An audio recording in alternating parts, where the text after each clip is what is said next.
hay un artículo muy estupendo por ahí que se llama Cómo Lutero se transformó en viral, ¿no? Y el proceso de viralización, perdónenme la palabra tan fea, tiene mucho que ver con el talento extraordinario de los Cranach, el padre y el hijo, y de su taller.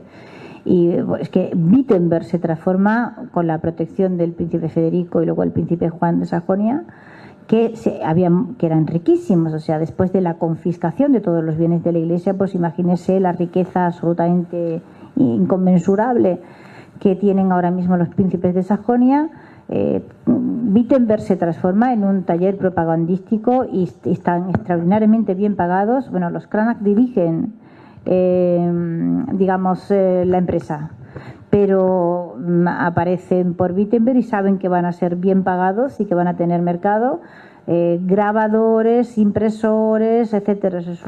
Es un mundo, es un pequeño mundo en ebullición, digamos, y lo que está apareciendo en este momento en Europa es algo inédito, pero que deberíamos estudiar. O sea, realmente está apareciendo el taller propagandístico, está apareciendo, digamos, la propaganda estructurada y estudiada para producir unos efectos a partir de determinados fines.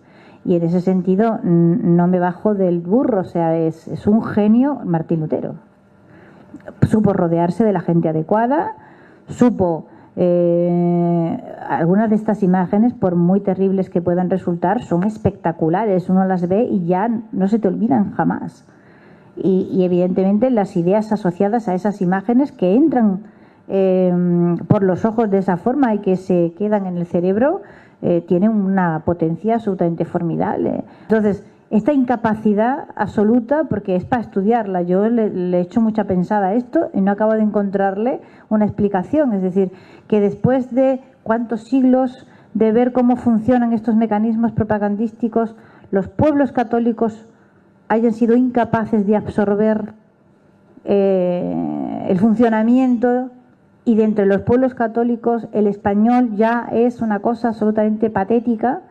La manera en cómo se maneja con algo que tiene ya 5 siglos de antigüedad, y la última crisis hemos tenido ocasión de ver, bueno, ¿qué les cuento, no? Todo el mundo sabe a lo que me refiero, ¿no? Otra vez y más de lo mismo, pero a gran escala. O sea, hay que ser humilde y estudiar la gran creación luterana, que no es la Reforma, la gran creación luterana, que es la propaganda, y a Lucas Cranach, digamos, como el capataz de aquel montaje grandioso, ¿no? Es una historia fantástica. Yo no lo digo sin ironía, la admiro profundamente, vamos. Me gustaría saber qué opina usted de Jacob Brugger. En este mundo confuso, político y religioso, el dinero juega un papel importantísimo, hasta el punto de que el propio Lutero escribe un escrito sobre la importancia del cristianismo de la nobleza alemana, y le pone realmente en malas condiciones a Brugger por su participación y por su forma de concebir la economía. Que los bandazos ideológicos no, que si las ideas que encuentra uno defendidas en un año, 6 años después o 7 años después, o sea, encontramos, pues los sacerdotes deben llevar ropas talares, pues no deben llevarlas, o hay que ser célibes y pues después no hay que ser célibes, y nos salvamos por la fe y después no nos salvamos por la fe y después otra vez nos salvamos por la fe. Y, o sea, en función del conflicto que usted necesite, pues vamos fabricando causas para el conflicto. Es decir, el problema de esto está en haber confundido, lo he dicho muchas veces, los pretextos con las causas.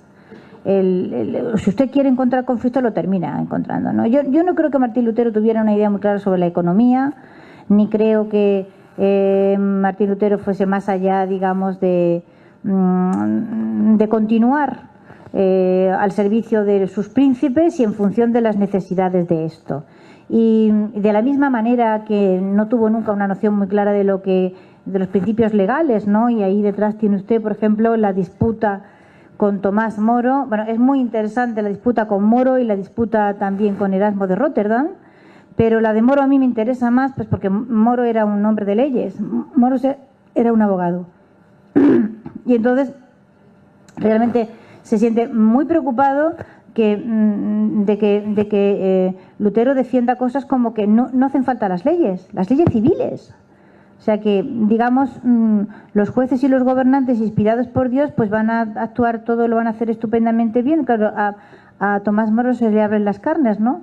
O sea, pero ¿cómo vamos a dejar a la inspiración divina? La ley es lo que hace a la civilización y el hombre. O sea, desde los tiempos de los romanos venimos aprendiendo cómo funcionan las leyes para que haya una cierta garantía. En la vida civil no estamos hablando de teología, además Moro lo dice, yo no voy a entrar en teología, yo voy a entrar en lo que entiendo, yo soy un hombre de leyes, soy un abogado.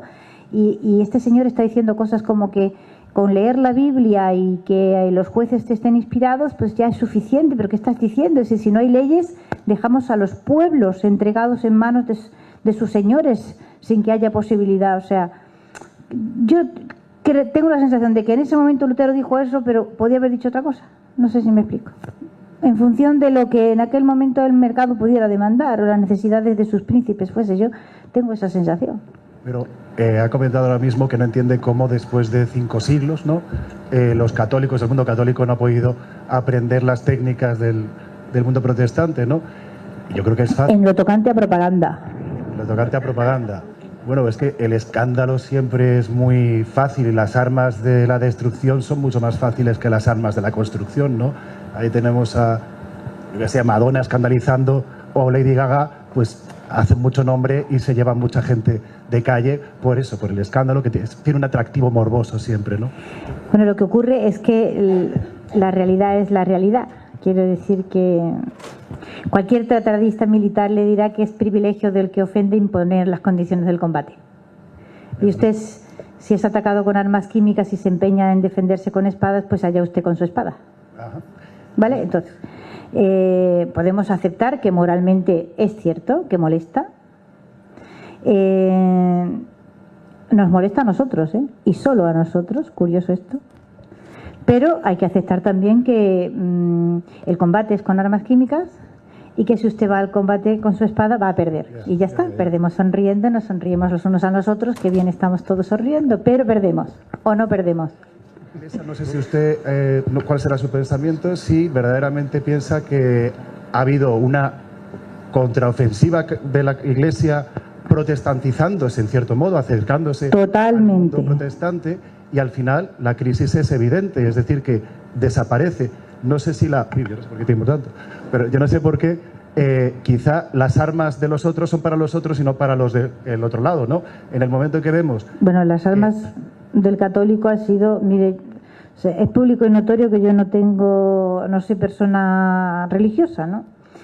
Y precisamente por eso estudio la religión desde fuera y las iglesias desde fuera.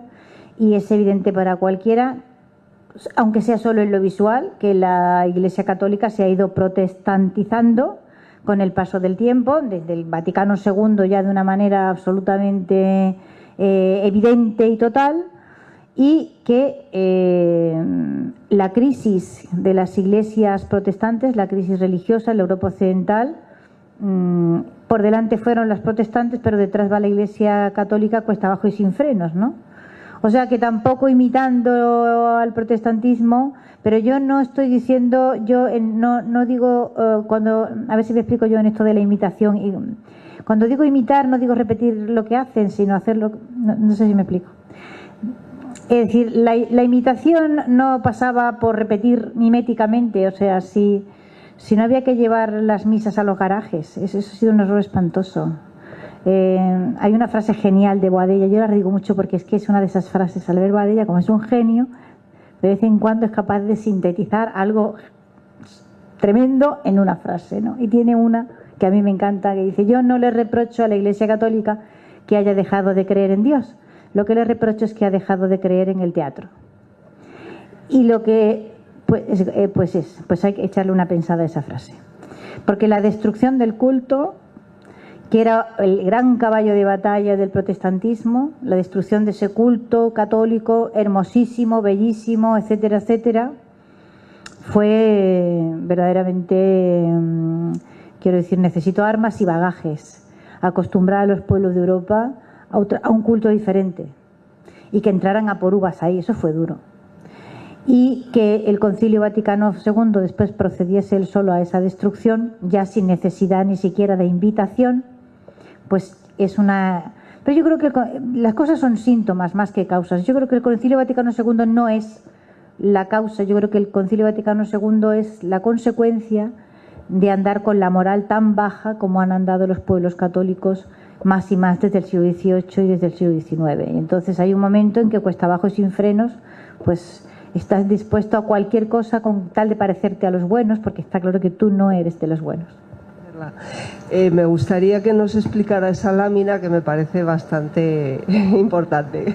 Pues la lámina que hay detrás, o sea, es una de las poquísimas imágenes que se imprimieron en el lado católico explicando las cosas que estaban sucediendo con el luteranismo, ¿no? O sea, estamos hablando de una desproporción.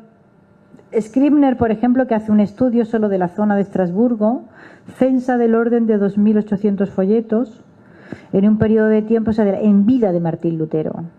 Bueno, pues, o sea, estamos en Estrasburgo, zona de Estrasburgo, pues usted proyecte eso por todo el territorio donde hubo publicación de hojas volanderas, folletos, coplillas, en fin, de todo, porque realmente el pack, digamos, de propaganda era muy completo, incluía desde obrillas de teatro muy simples que se hacían en las plazas, hojas volanderas con 4 versitos abajo, extremadamente infamantes, pero muy fáciles.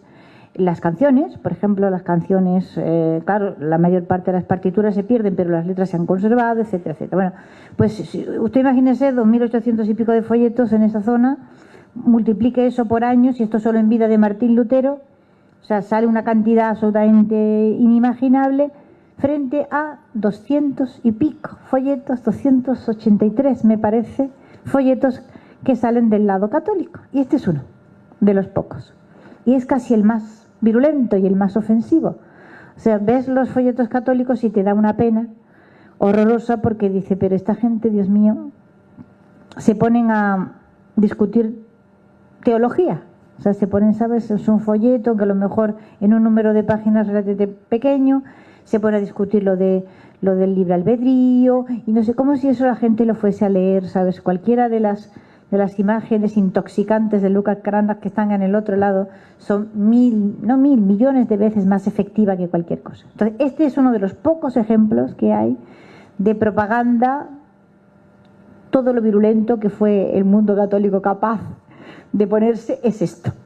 Cuando vean lo que tienen al otro lado de atrás, pues ya se hacen ustedes unas ideas de la diferencia de potencial, digámoslo así, ¿no? O sea, lo que representa es a Martín Lutero arrastrando los bienes de la iglesia, ¿vale? En una carretilla, y detrás va su mujer, que fue monja, Catalina de Bora, con el perrillo. Los rostros son... Unos son los príncipes alemanes, o sea que está bien captado, el asunto está bien captado, y otros son Melanchón, Martín Bucero, etcétera, digamos, el cuerpo de diáconos que con Martín Lutero fueron el think tank, digamos, de aquel invento, ¿no? Y esto fue lo más que la Iglesia Católica atinó a hacer. Bueno,